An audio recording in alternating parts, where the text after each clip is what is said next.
हरिओम. परमहंस परिव्राजकाचार्य श्रीमद वासुदेवानंद सरस्वती स्वामी महाराज आणि गुरुतत्वाशी एकरूप झालेल्या ज्ञात व्यक्ती आणि अज्ञात शक्ती त्या सगळ्यांचं पुण्यस्मरण आपण करूया. हरिओम. गेले सतत काही विवेचन आपण नाम या विषयावर विज्ञान आणि इतर ज्या माध्यमातून आपल्याला अवलोकन करता येईल त्या माध्यमातून करायचा प्रयत्न करतोय. त्यातले काही प्रयोगही इथे दाखवला एखादा. थोडक्यात तात्पर्य एवढं आहे की नामामध्ये फार प्रचंड शक्ती आहे. नाम पूर्वी होतं, आत्ता आहे आणि भविष्य काळात राहील. या विश्वाची निर्मितीच मुळी नादातून झाली. विशिष्ट प्रकारचा नाद. आधुनिक काळात त्याला बिग बँग थेरी किंवा इतर कोणत्याही थेरींची नावं द्या. शेवटी काहीतरी नाद निर्माण झाला आणि असा विशिष्ट नाद आपण बघतोच. पायाच्या नखापासून डोक्याच्या केसांपर्यंत विशिष्ट शब्द, अक्षर किंवा शब्दांचा समुच्चय माणसावर फार मोठ्या प्रमाणावर परिणाम करून जातो.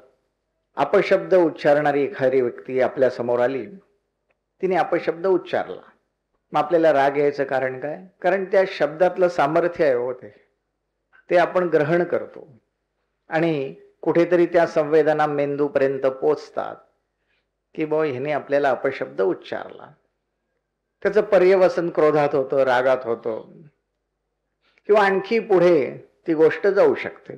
पण मूळ काय असतं तर शब्द. थोडक्यात शब्दाचं माध्यम, अक्षरांचं माध्यम किती प्रभावी आहे त्याचं एक बारीकसं द्योतक मी आपल्याला सांगितलं की साधा अपशब्द आपल्यावर एवढा परिणाम करतो तर चांगला शब्द का परिणाम करू नये? करणारच. त्याचे काही प्रयोगही सांगितले की रशियन शास्त्रज्ञांनी घेतलेले प्रयोग आणि त्याचे काढलेले तात्पर्य. तात्पर्य एवढंच आहे की नामामध्ये प्रचंड शक्ती आहे.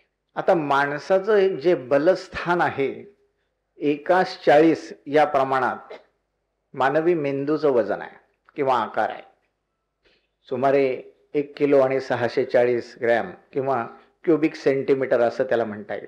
एवढा त्याचा आकार सांगितला जातो. आणि सर्व प्राण्यांमध्ये या भूतलावर ज्ञात विश्वामध्ये जे काही सजीव आहेत, माणसाला माहीत असलेल्या सजीवांमध्ये, त्याच्यात सगळ्यात मानवाच्या मेंदूचं वजन आणि आकार हा त्याच्या शरीराच्या वजनाच्या प्रमाणात इतर प्राण्यांच्या तुलनेने सगळ्यात जास्त आहे.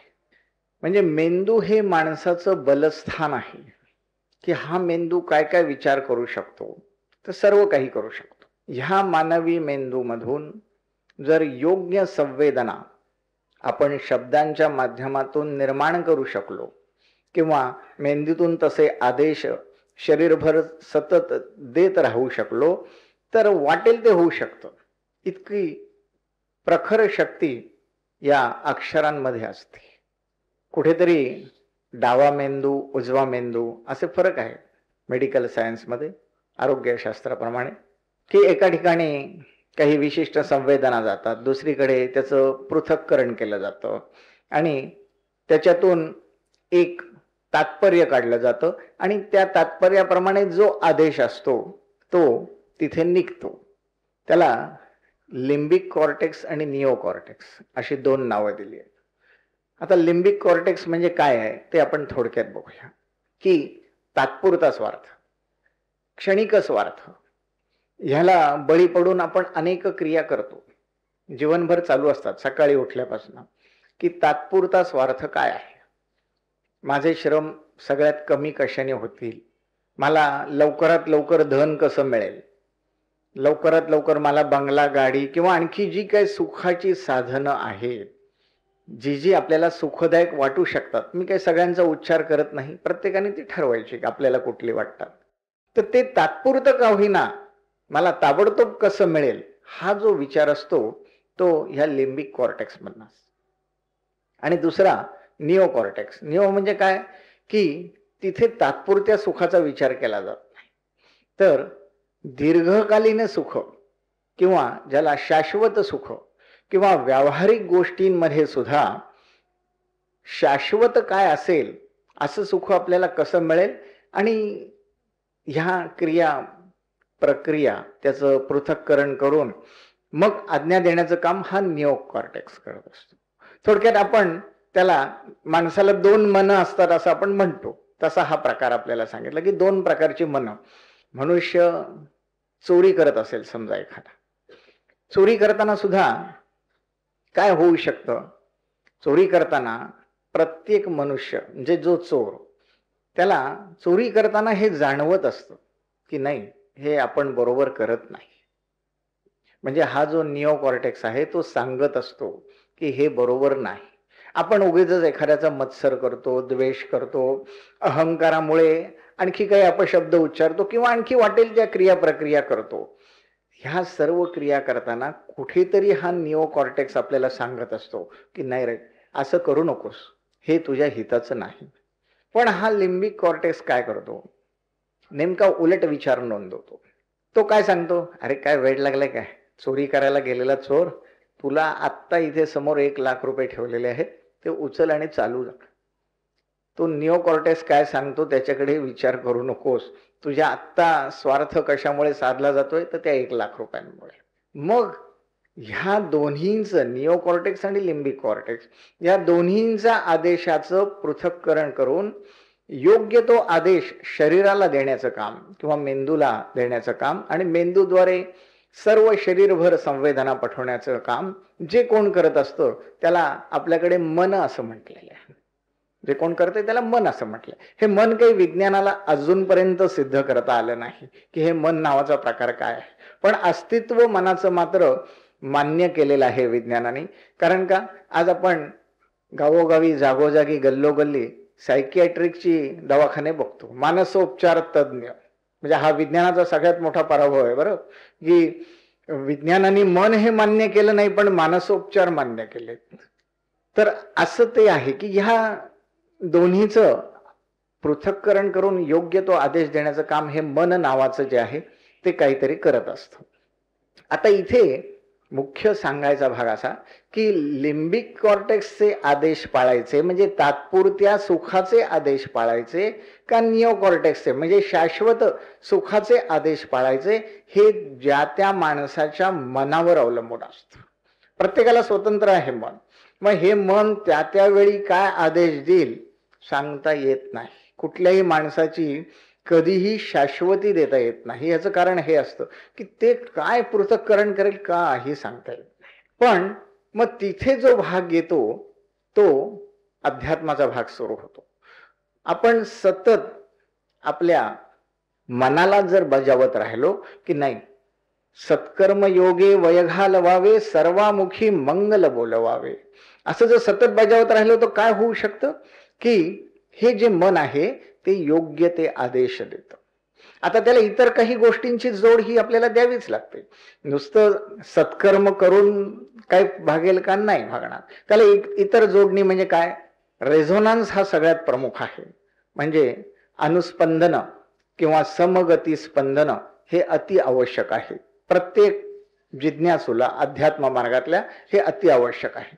कुठेही मनात शंका गुरुतत्वाबद्दल जेव्हा जेव्हा निर्माण होते तेव्हा शक्ती मिळायची थांबते. मग तो सद्गुरू कितीही मोठा असला आणि शक्ती देण्याची त्याची कितीही इच्छा असली तरी आपल्या मनात जेव्हा जेव्हा शंका निर्माण होईल, संशय निर्माण होईल, तेव्हा ही शक्ती मिळत नाही, अजिबात मिळत नाही.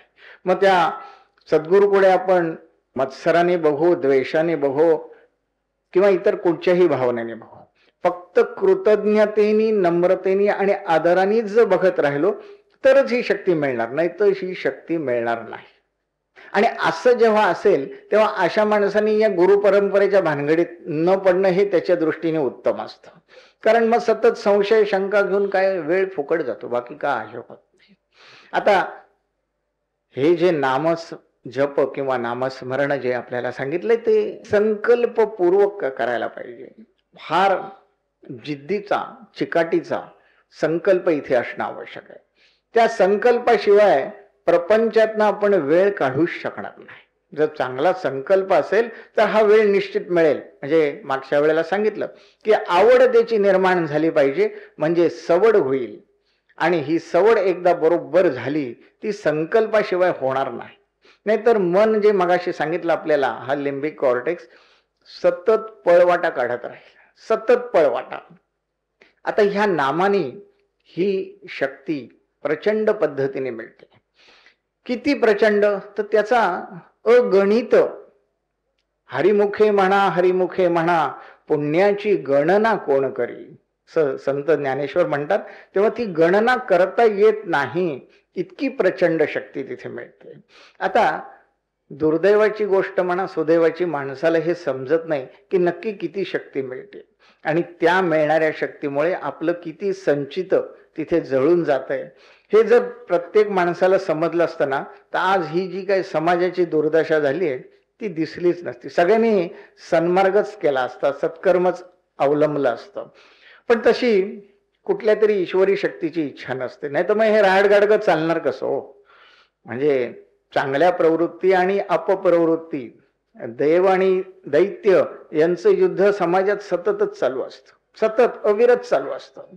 आता आपलं मन दैत्यांकडे झुकवायचं का देवांच्या पार्टीकडे जायचं, हे आपलं पण ठरवायचं असतं. दुसरं कोणी सांगायला काही येऊ शकत नाही. सद्गुरू काय असतात, फक्त मार्गदर्शन करू शकतात की बाबा असं करू नकोस. आता एखादा विद्यार्थी असतो आणि शिक्षक असतात किंवा आई वडील असतात, आणि ते आई वडील किंवा शिक्षक सांगत असतात की अरे चांगला अभ्यास कर, ते रोज ठराविक वेळ 2 तास 3 तास काहीतरी अभ्यासाला बस, चांगला अभ्यास कर, तुझं कल्याण होईल. कुठले पेपर सोडव, आणखी काय वाटेल ते जे काय अभ्यासाची पद्धत असेल ती आई वडील सांगत असतात, त्याचे शिक्षक सांगत असतात. हा विद्यार्थी काय करतो, निरनिराळ्या युक्त्या प्रयुक्त्या करतो आणि आई वडिलांनाही बनवतो आणि शिक्षकालाही बनवतो. आणि त्याच्यातच त्याला कदाचित आनंद होतो की बाबा मग तो सांगतो, शिक्षकाला नावे ठेवतो, शिव्या येतो, आई वडिलांनाही हल्लीच्या भाषेत विद्यार्थ्यांच्या म्हणजे उल्लू बनवतो. थोडक्यात म्हणजे काय, उल्लू बनवतो. आता बघा कोण कोणाची फसवणूक करतोय. आई वडिलांची फसवणूक थोडीच होतीये, शिक्षकांची थोडीच होतीये. हा विद्यार्थी स्वतःचीच फसवणूक करत असतो. दुसरी कोणाची फसवणूक होणार, स्वतःची. तेच तत्व इथे आध्यात्मिक पातळीवर आणखी वरच्या दर्जामध्ये असतं की सद्गुरू सांगत असतात, अरे बाबांना असं करू नका, हे करा, हे याच्यातच तुमचं हित आहे. आता आपण केलं नाही केलं किंवा काहीतरी बनव्या केल्या तर फसवणूक सद्गुरूंची थोडीच आहे. फसवणूक आपली आपण स्वतःची करून घेणार. दुसरं कोण कोणाची फसवणूक, स्वतःची स्वतः फसवणूक आपण करत असतो. पण ह्या सगळ्याला पर्याय म्हणजे काय की हरिमुखे म्हणा, जे काय आपल्याला नाम जप दिलाय तो साधं सोपं गोमट साधन आहे. अगदी सोपं की इथे या स्थानावर बसा, नाम जप करा. ते जसजसं होईल तसतसं सर्वांचं कल्याण होईल निश्चितपणे. आता ह्या नामामध्ये किती प्रचंड शक्ती आहे की टाचणी टोचतो अशा नुसत्या शब्दाने शरीरावर, मेंदूवर, मनावर काय काय परिणाम होतात हे नोंदवले गेले.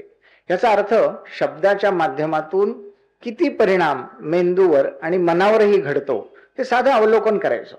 एक अशीच कुठेतरी विवेचन सभा सत्पुरुषांची एका चालली होती आणि ते सांगत होते अशाच नामावर मंत्रावर काहीतरी.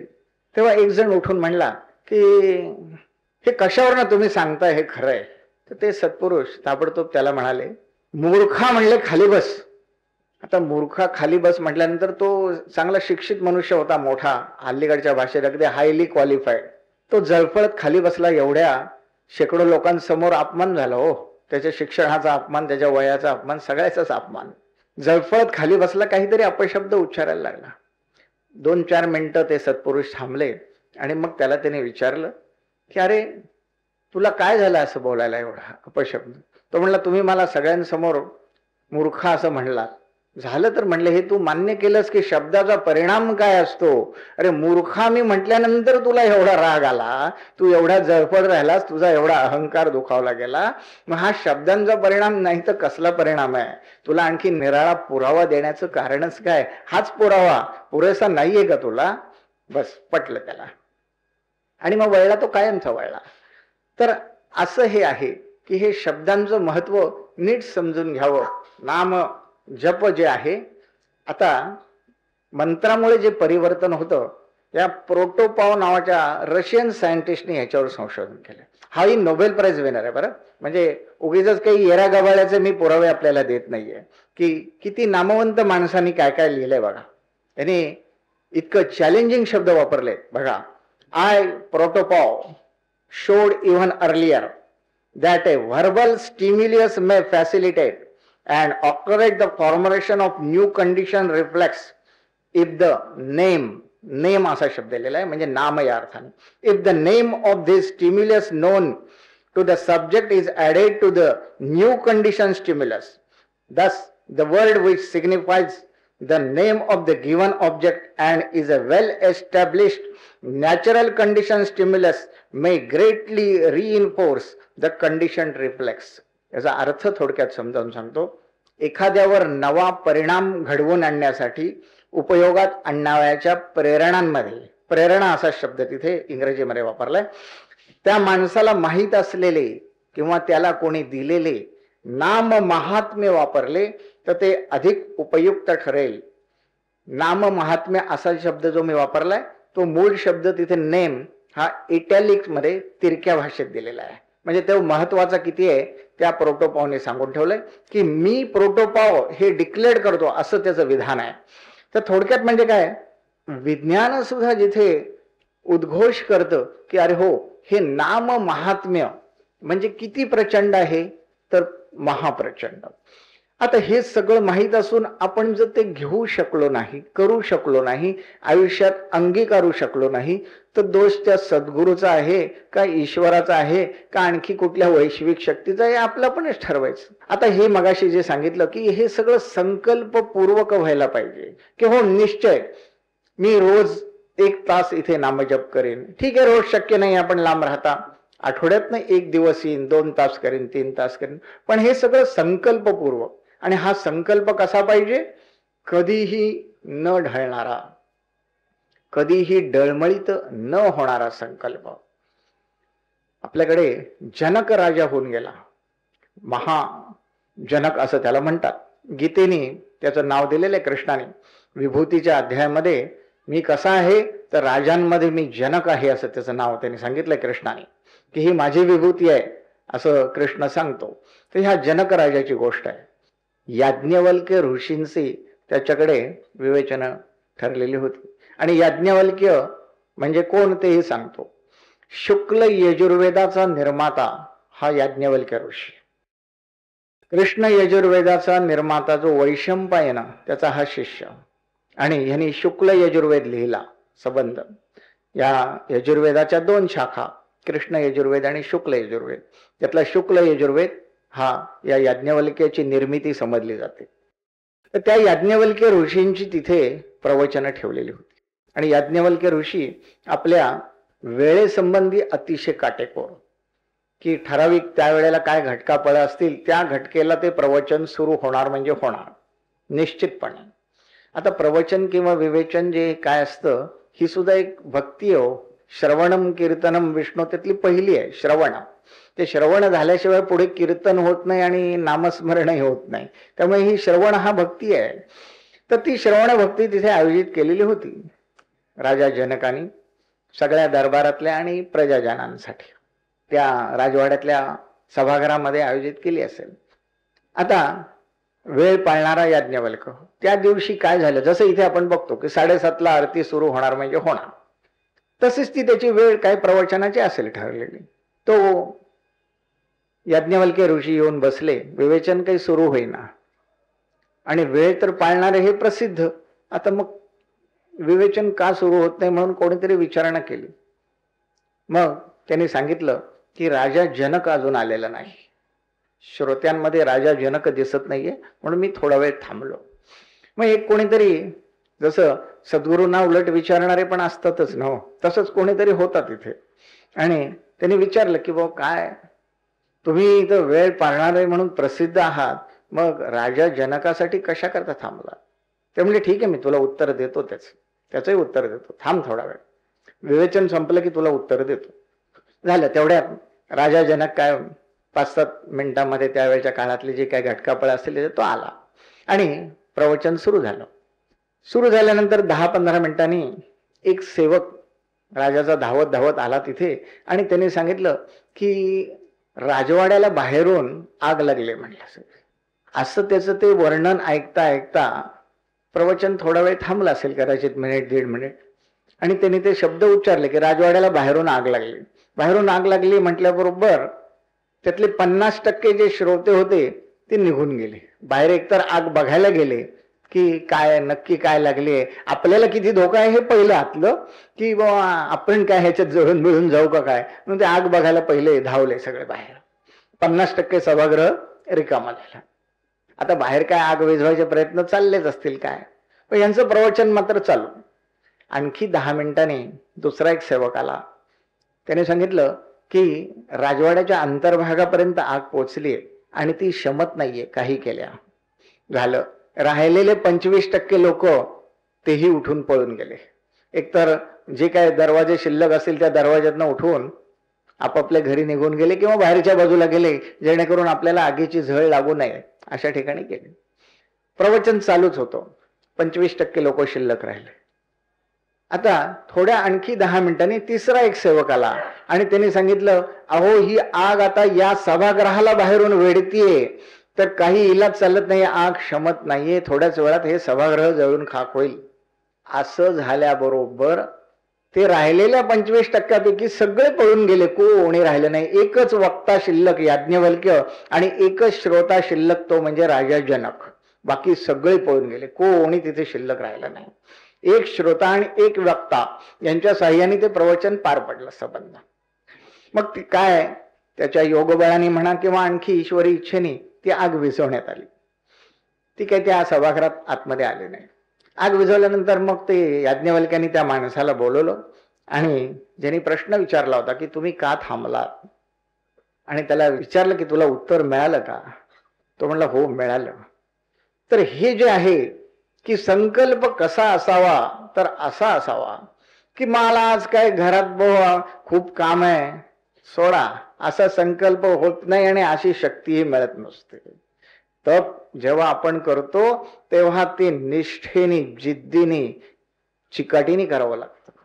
की अरे घरामध्ये कामं असणारच, घरात संकट येणारच, अडचणी येणारच, आज याचा वाढदिवस, उद्या त्याचं मुंज, परवा लग्न. आपला संकल्प काय आहे की हे मी करणार, आणि ते स्वतःसाठी, हो खरोखरच्या स्वतःसाठी, आतल्या स्वतःसाठी. आपण सगळं दिवसभर शरीरासाठी करत असतो. मग ज्याला मन म्हणतात किंवा आत्मा म्हणतात, की ह्या आत्म्यासाठी आपण काय करणार, काही करतो का? 2 वेळा जेवणं शरीरासाठी, पोट आहे म्हणून, आणि त्या पोटामागे सतत 24 तास फिरणं बाहेर, कारण पोट आहे म्हणून ते मिळवायला पाहिजे. अरे पण हे झालं शरीर सांभाळणं. पण हे शरीर तर सतत बदलत असतं. पहिल्या वर्षी जे असतं ते 50व्या वर्षी नसतं, 25व्या वर्षी नसतं, 70व्या वर्षी नसतं, आणखी सतत बदल. आणि मग काही वर्षांनी ते सोडूनच द्यावं लागतं. म्हणजे सगळा भाड्याचाच व्यवहार असतो, भाडेपट्ट्याने घेतलेलं शरीर. त्याच्याकरता सतत 24 तास आपण देणार. अरे मग त्या आत्म्यासाठी जो त्या शरीरात राहतो आणि जो विद्यमान आहे, त्या आत्म्यासाठी आपण कधी आणि काय करणार आहोत याचा विचार आपण कधी केलाय का? तो नसेल केला तर करायला पाहिजे. आणि ज्या पद्धतीने आपण 2 वेळाला शरीरासाठी जेवण घेतो, त्याच पद्धतीने आत्म्यासाठी काय करतो आणि किती वेळ देतो. मग 24 तास शरीरासाठी देताना आपल्याला 1 तास आत्म्यासाठी देता येऊ नये का? निश्चित देता यायला पाहिजे. अरे तो शाश्वत आहे, अशाश्वत आहे ते शरीर, ते तर बदलणार आहोत आपण, कधी ना कधी बदलायला लागणार आहे.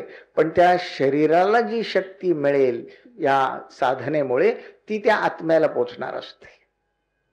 आपण खात असलेलं अन्न हे काय आत्म्याचं अन्न नाहीये, पण आपण करत असलेली साधना हे मात्र आत्म्याचं अन्न आहे.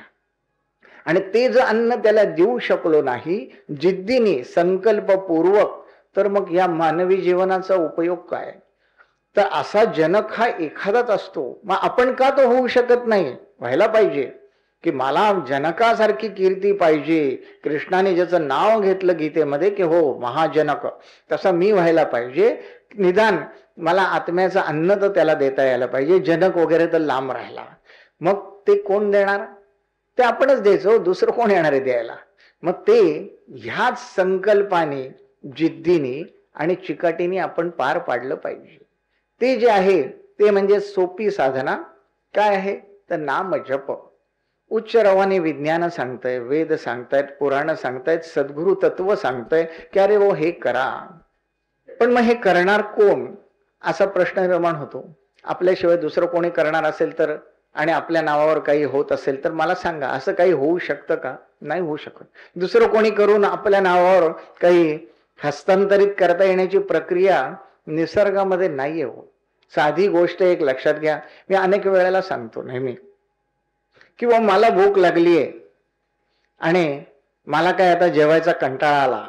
आपण दुसऱ्याला सांगू शकतो का की जा रे भाऊ हे 50 रुपये घे आणि माझ्या ऐवजी त्या हॉटेलमध्ये जाऊन जेवून ये आणि माझं पोट भरेल, असं होऊ शकतं का? तिथे मात्र 50 रुपये घेणार आणि स्वतः धावणार हॉटेलमध्ये ताबडतोब.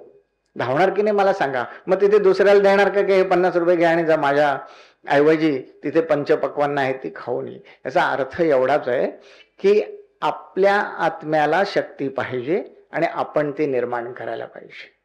दुसरं कोणीही निर्माण करू शकत नाही. सद्गुरु तत्व त्याला मदत निश्चित करेल. त्याच्या अटी मी पहिल्या विवेचनापासून सांगतोय की पूर्ण रेझोनान्स पाहिजे. मनात संशय शंका काही असतील काढून टाका, विचारून घ्या की काय आहे त्या, आणि सगळं निसंशय होऊन गुरुतत्वाला सामोरं जा आणि नाम जप करा. निश्चित सर्वांचं कल्याण होईल, सर्वांचं. कारण ही नाम ज्यांनी दिलं त्यांनी तिथे त्याच्या मागे शक्ती ठेवलेली असते. हे नाम म्हणजे कल्पवृक्ष आहे, खरोखरचा कल्पवृक्ष. या कल्पवृक्षाखाली आपण बसून काहीही मागू शकता.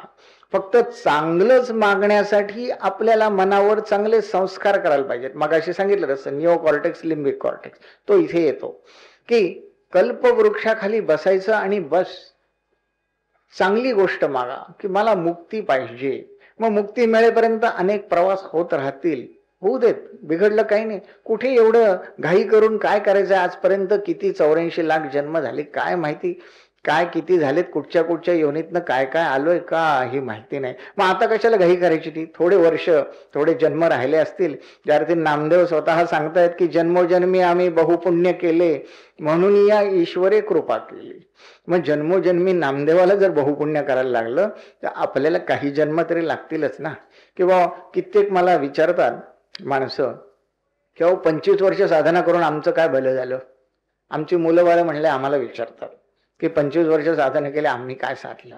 अहो मी म्हटलं आज 5 कोटी वर्ष तुम्ही जन्मोजन्मी किती पातकं केली आहेत काय माहिती आहे का तुम्हाला? त्यातलं किती जळून गेलं हेही माहिती आहे का? नाही माहिती. मग तुम्ही असं विचारच कसा करू शकता की 25 वर्ष साधनेमध्ये माझ्या 5 कोटी वर्षाच्या आयुष्यांचे सगळी पातकं भस्मसात व्हावीत म्हणून? चुकीचा विचार आहे.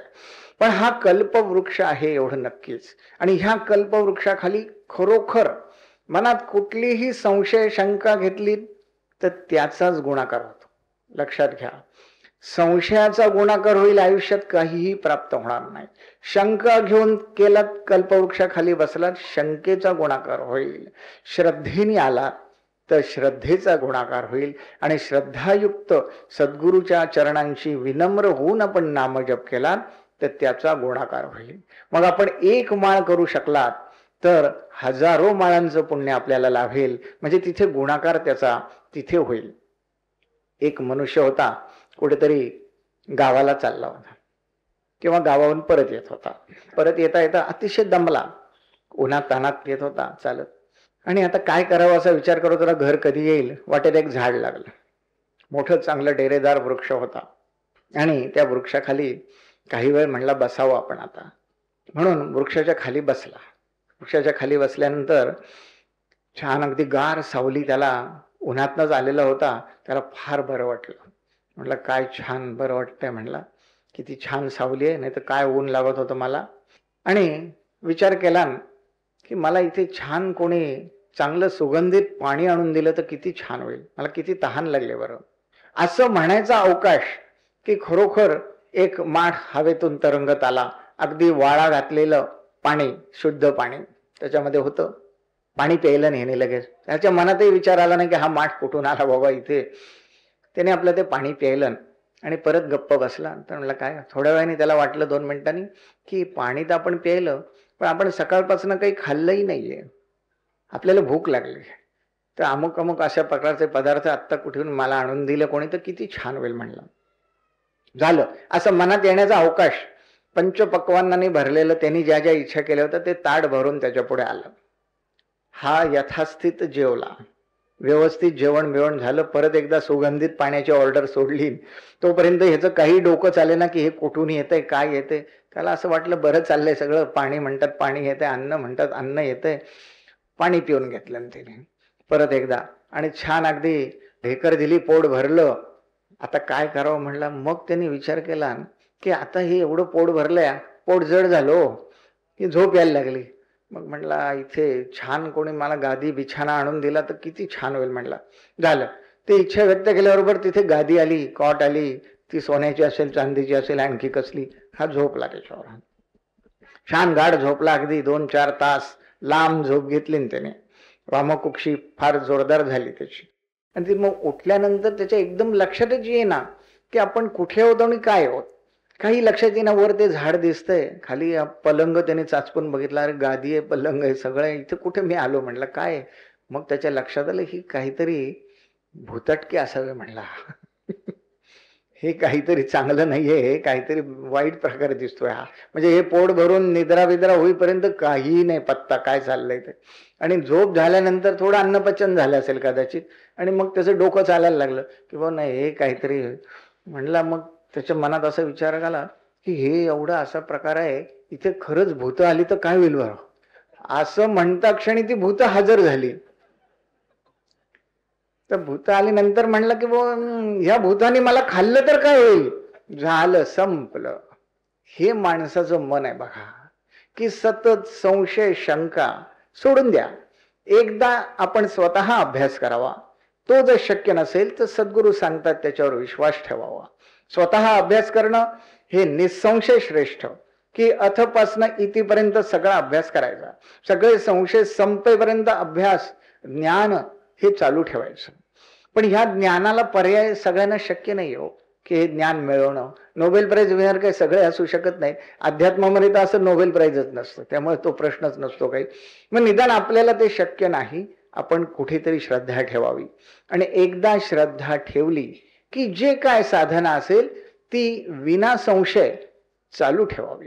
नाहीतर नुसतं ज्ञान हे सतत शंकेखोर असतं. कारण त्या ज्ञानाचं जे पृथक्करण आहे ते करणं सगळ्यांना जमतच असं नाही. ते फार अवघड असतं.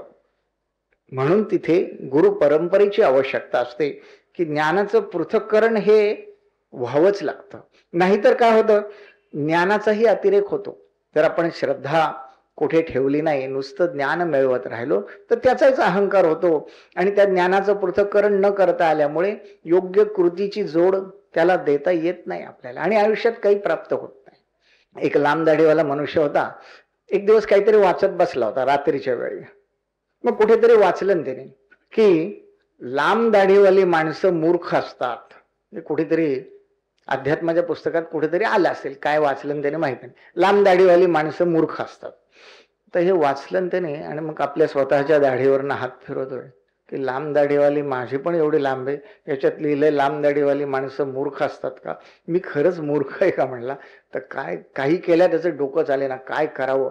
मग त्याच्या मेंदूने एक निर्णय घेतला की काही नाही, लांब दाढीवाली माणसं मूर्ख असतात ना, ही दाढी आत्ताच्या आत्ता काढून टाकायची म्हणला.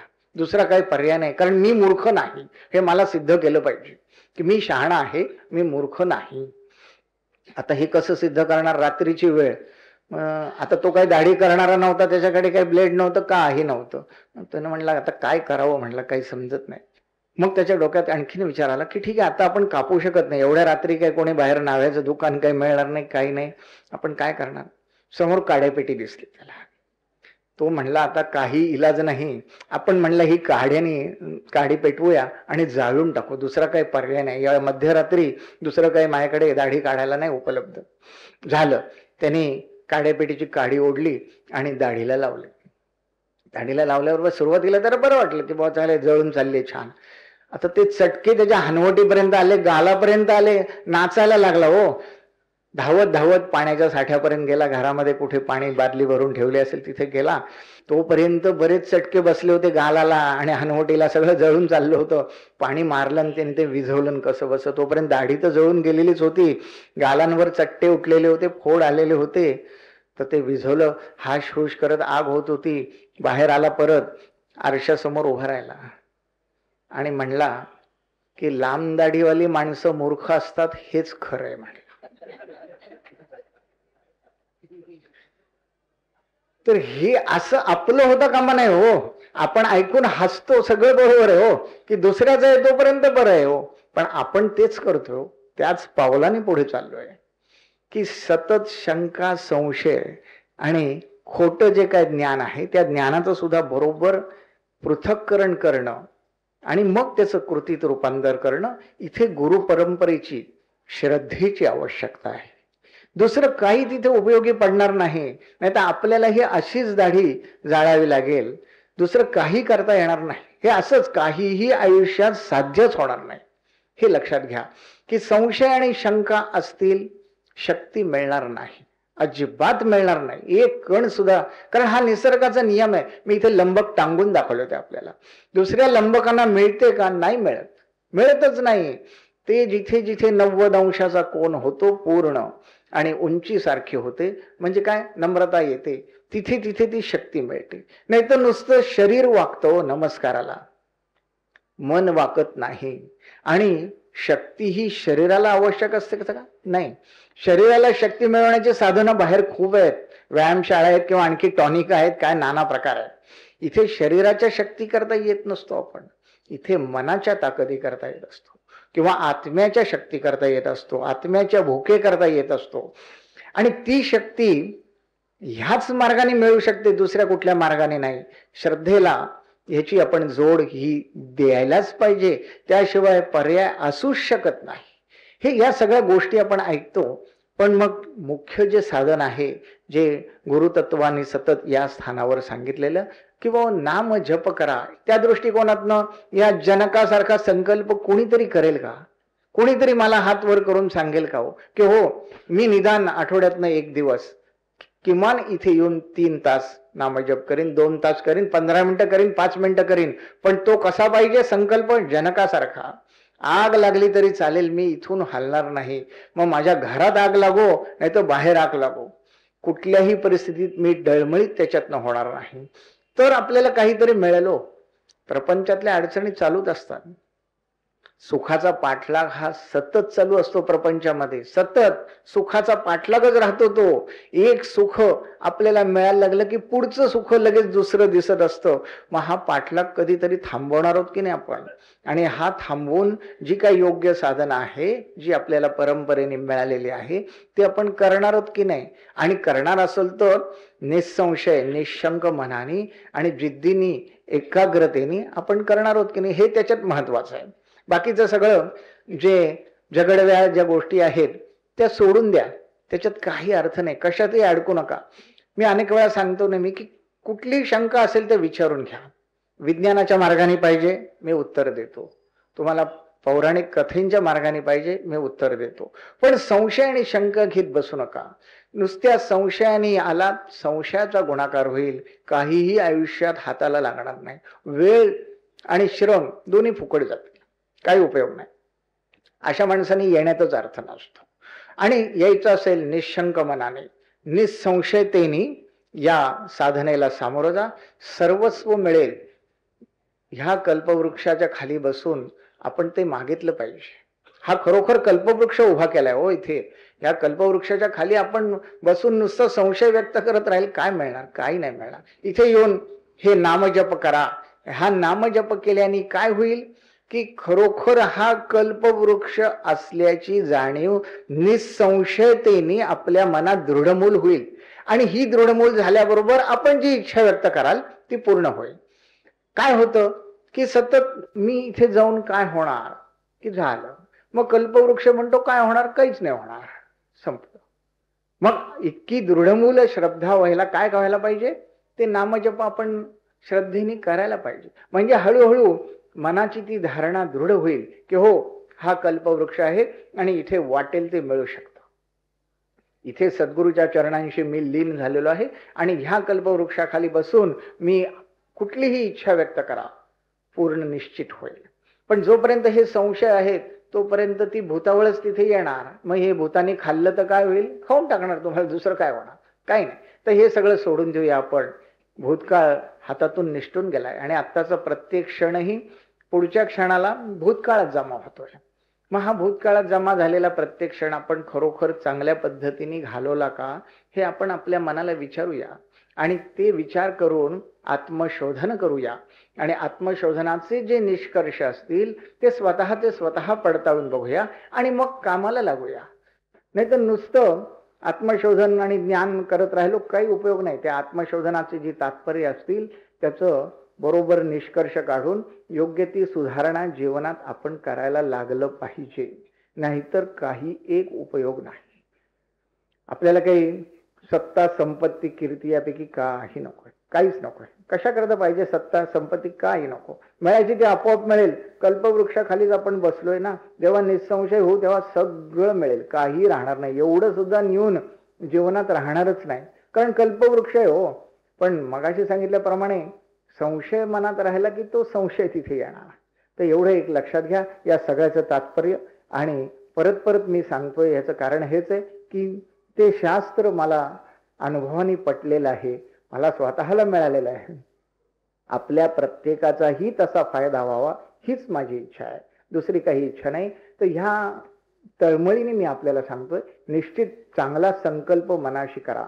इथे सांगा, स्वामी महाराजांना सांगा आणि कामाला लागा. नुसते बसून राहू नका. घरामध्ये असं आहे तसं आहे, जाऊ दे, काय व्हायचे ते होईल, माझा हा संकल्प आहे आणि मी हा करणार, एवढ्या चिकाटीने कामाला लागलात तरच हा खरोखर कल्पवृक्ष आपल्या मेंदूमध्ये दृढमूल होईल आणि सर्वस्व आपल्याला मिळून जाईल. एक दिवस असा निश्चित येईल की आपली स्वतःची खात्री पटेल की हो, हा कल्पवृक्ष आहे. पण मगाशी सांगितलेल्या सगळ्या अटी तिथे पालन झालं पाहिजे. निसंशय निशंक मनाने या इथे साधना करा. सर्वस्व पूर्ण कल्याण होईल, कुठेही अकल्याण होणार नाही आणि त्या पूर्ण कल्याणाकडेच आपल्याला वाटचाल करायची आहे. एवढं लक्षात ठेवूनच आपण आज इथून उठणार आहोत की चांगला संकल्प, चांगली जिद्द, चांगली चिकाटी, चांगली एकाग्रता. हरिओम.